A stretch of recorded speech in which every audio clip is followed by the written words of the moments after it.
नमस्कार मित्रांनो, मी हरिओम काळे आणि तुमचं स्वागत आहे अष्टांग हृदय श्लोक सिरीज मध्ये.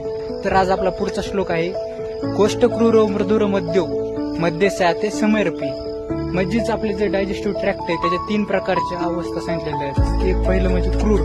जर आपला डायजेस्टिव्ह ट्रॅक्ट हा फार अन्न पचण्यासाठी वेळ लावत असेल, त्यानंतर जर मल विसर्जन होण्यासाठी त्रास होत असेल किंवा कधी अनियमित असेल, कधी होत असेल, कधी नाही होत असेल, आणि त्या कारण की ह्या जो कोष्ट असतो त्याला वात आपला इन्फ्लुअन्स करीत असतो. त्यानंतर जो मृदू आहे त्याला पित्त प्रकृतीच्या लोकात हे दिसून येतं. त्यामध्ये काय होतं, एकदम चांगल्या प्रकारे मलविसर्जन होतं आणि म्हणजे असं काही अडचण येत नाही जास्त. आणि त्यानंतर मध्य म्हणजे जेव्हा 3 दोष संबंधित असते तेव्हा आपल्याला मध्यतेचा कोष्ट दिसून येतो. तर या कोष्टाच्या ज्या स्थिती असतात त्या आपल्याला रोग निदान करण्यासाठी आणि औषध निर्णय करताना फार उपयोग ठरतो. त्यामुळं आपला कोणता प्रकारचा कोष्ट हे आपल्याला माहित असणं आयुर्वेदिक दृष्टिकोनाने फार गरजेचं आहे. धन्यवाद.